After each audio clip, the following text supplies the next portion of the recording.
The love that you crave is just beyond your need to be right. You came here to grow, to expand, to delight in this wild and crazy world that we live in while in relationship with people, while touching into deep intimacy. That's why I came here. And if you're watching this, you probably have a similar feeling around that. You know there's something more than just these masks that we wear. But when you're in blame or in shame or in guilt, intimacy cannot enter. There's no place for intimacy when we are running these patterns. When you choose truth, defenselessness, and compassion, you step out of the drama triangle and you take your life force energy power back. It is about taking ownership of your experience. It is your experience. My life is my experience. Is what it means to take ownership. Yes, bad things may have happened to you as a child. This does not excuse those things. We acknowledge them. Yes, bad things may have happened to you as an adult. They did for me.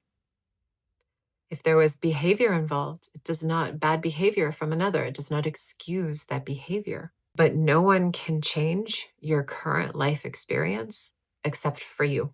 You are responsible for alchemizing this pain into something else, into medicine for you and for the people in your life, and perhaps for the world. So the way we do this is first we want to flip the identity of these three. Because just like anything in this dualistic world, we have a shadow and we have a higher expression, or an exalted expression, shadow and the exalted expression. So we have victims, they become creators. The rescuers become coaches, and the persecutors become challengers. So when a victim flips over to creator state, they start to perceive challenges as potential and creativity. Chaos starts to become this place of, oh, I wonder what will be created from this. There's a real uh, posturing of curiosity. Now, it doesn't mean there's not emotion there. It doesn't mean that we don't sink into, oh my goodness, what is going on and how am I going to make my way through this? There's an element of a curiosity. I wonder what might happen. I wonder what this is for. It's a really brilliant question to ask yourself when you are moving out of victim. I wonder what this is for. This is one of the best questions I have ever been given, and I use regularly whenever I'm encountering something that I'm bumping up against in my life, whether it's a huge something or a little something. What could this be for? What's the divine purpose of this? What is it helping me move towards? That's being a creator.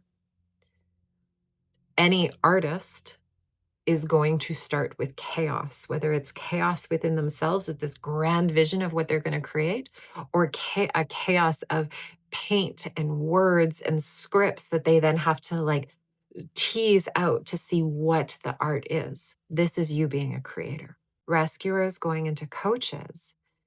This is so brilliant. So this is where your big heart of wanting to support your loved ones gets to stay.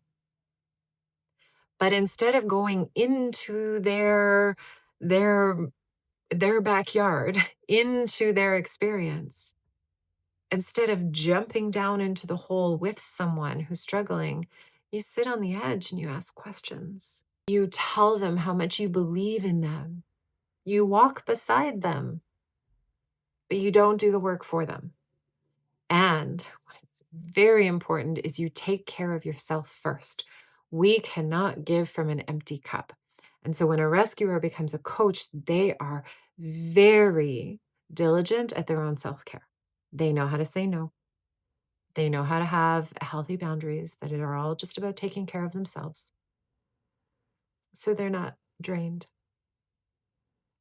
And then the persecutors become challengers. So this is also brilliant because we need people, we need to be like, but what do you actually mean by that?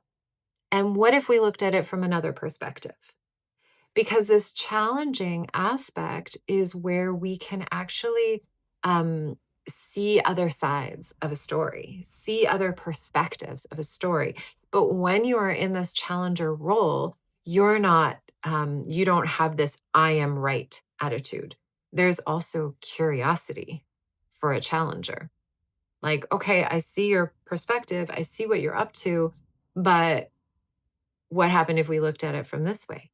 That's what a challenger will do. Instead of going, I am right, you are wrong, hurry up, the challenger is like, great, here you are in your struggle.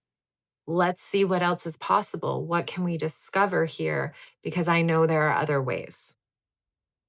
Would you like to hear them? Would you like to try them? So, can you kind of see how different, even energetically, these three states are?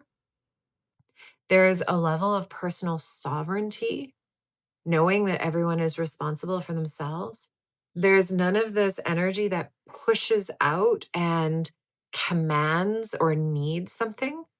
It's more of an interdependence where because we need each other, right? We're not meant to be independent. It is this interdependence where we get to lean on each other and use each other's gifts in order to support ourselves through this wild and crazy life.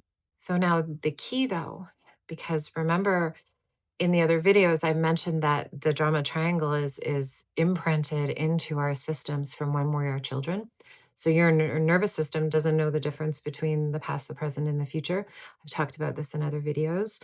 And so you need to be able to support your body as you step out of the drama triangle. And that's what I'll talk about in the next video.